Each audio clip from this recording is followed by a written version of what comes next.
بسم اللہ الرحمن الرحیم۔ اللہ تبارک و تعالیٰ کے پاکیزہ نام سے آغاز کرتے ہیں جو بہت مہربان نہایت رحم والا ہے۔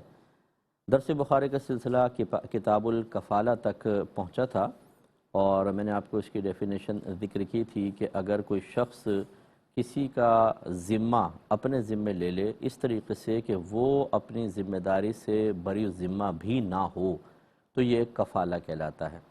جیسے کسی شخص پر قرض ہو، اس کے قرض خواہ اس کو تنگ کر رہے ہوں تو میں یہ کہوں کہ یار اس مقروض سے ذرا نرمی سے کام لو، اگر یہ نہیں دے پایا میں دے دوں گا یہ قرضہ، تو یہ گویا کہ میں نے اس کی کفالت کر لی ہے۔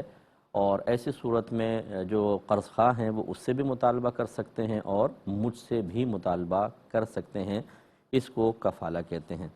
اس سلسلے میں ایک حدیث طویل تھی جو میں نے ذکر کی تھی، دوبارہ ایک دفعہ سن لیتے ہیں خلاصہ تاکہ پھر اس پہ تبصرہ کیا جا سکے۔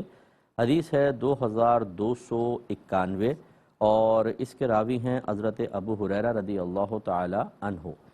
یہ کہتے ہیں کہ نبی کریم صلی اللہ علیہ وسلم نے بنی اسرائیل کے ایک شخص کا ذکر فرمایا۔ اس نے کسی اسرائیلی سے سوال کیا کہ وہ اسے 1000 دینار قرض دے دے، یعنی بنی اسرائیلی سے ہی کویسچن کیا کہ مجھے قرض دے دے۔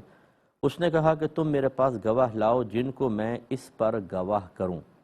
اس نے کہا کہ اللہ کا گواہ ہونا کافی ہے، یعنی کوئی ایسا نہیں ہے کہ جو میری گواہی دے تو میں اللہ کو گواہ بنا لیتا ہوں۔ اس نے کہا پھر تم میرے پاس کفیل لاؤ، یعنی اگر تم نہیں دے سکے تو کوئی اور بھی ایسا ذمہ داری لینے والا ہو۔ اس نے کہا کہ اللہ تبارک و تعالی کا کفیل ہونا یا وکیل ہونا کافی ہے۔ اس دوسرے نے یہ سنا تو اس کے دل پہ اثر ہوا، اس نے کہا کہ اس کا کتنا کامل اعتماد ہے، تو اس نے کہا کہ تم نے سچ کہا۔ پھر اس کو ایک مدت معین کے وعدے پر وہ دینار دے دیے۔ وہ شخص دریا کے پار نکل گیا، پھر اس نے اپنی ضرورت پوری کی، پھر اس نے کوئی کشتی تلاش کی جس میں سوار ہو کر اس معین مدت پر اس کی رقم پہنچا سکے، لیکن اسے کوئی کشتی نہ ملی، یعنی کافی تلاش کی حتیٰ کہ وہ مدت پہنچ گئی جس میں اس کو قرضہ دینا ہے اور وہ دریا کے بھی پار تھا۔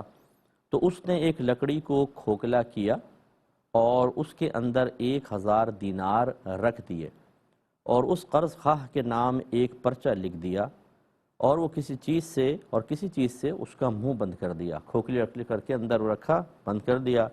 پھر وہ اس لکڑی کو لے کر دریا پر آیا اور یہ دعا کی کہ اے اللہ تجھے خوب علم ہے کہ میں نے فلاں شخص سے 1000 دینار قرض لیے تھے، اس نے مجھ سے کفیل کا سوال کیا تو میں نے کہا کہ اللہ تبارک و تعالی کافی کفیل ہے، بس وہ تیری کفالت پر راضی ہو گیا۔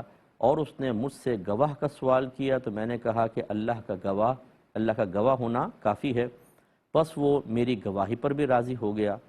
اور میں نے کشتی تلاش کرنے کی پوری کوشش کی تاکہ میں اس کی طرف رقم بھیج دوں، لیکن میں اس پہ قادر نہ ہوا، اور اب میں یہ رقم والی لکڑی تیری امان میں دیتا ہوں۔ پھر اس شخص نے وہ لکڑی دریا میں ڈال دی حتیٰ کہ وہ لکڑی دریا میں داخل ہو گئی۔ پھر وہ واپس آ گیا اور وہ اس عرصے میں کشتی تلاش کرتا رہا جس سے وہ اس کے شہر کی طرف نکلے۔ پھر جس شخص نے اس کو قرض دیا تھا وہ دریا کی طرف نکلا کہ شاید اسے کوئی کشتی نظر آئے جو اس کا مال لے کر آ رہی ہو۔ اب قرض خواہ بھی مدت معین پر بے چین تھا، تو اس کو وہ لکڑی مل گئی جس میں اس کا مال تھا۔ اس لکڑی کو اپنے گھر والوں کے لیے اٹھا کر لے آیا، اور جب اس لکڑی کو کھولا تو اس کو وہ مال مل گیا اور وہ پرچہ بھی مل گیا، یعنی اس میں وہ لکھا تھا کہ یہ فلاں فلاں کا مال ہے، وہ پرچہ بھی نظر آ گیا۔ ادھر وہ مقروض بھی آ پہنچا جس کو اس نے قرض دیا تھا، اس نے اس قرض خواہ کو 1000 دینار ادا کر دیے اور کہا اللہ کی قسم میں مسلسل کشتی کو تلاش کرتا رہا تاکہ میں وقت پر تمہاری رقم پہنچا دوں، لیکن مجھے اس سے پہلے کوئی کشتی نہ مل سکی۔ تو اس قرض خواہ نے کہا کہ کیا تم نے میری طرف کوئی چیز بھیجی تھی؟ مقروض نے کہا کہ میں تمہیں بتا رہا ہوں کہ مجھے اس سے پہلے کوئی کشتی نہیں ملی جس میں تمہارے پاس آتا۔ اس قرض خواہ نے کہا کہ بے شک اللہ تعالیٰ نے تمہاری وہ رقم مجھے پہنچا دی ہے جو تم نے لکڑی میں رکھ کر میرے پاس بھیجی تھی۔ پھر وہ شخص 1000 دینار لے کر خوشی اور کامیابی کے ساتھ چلا گیا۔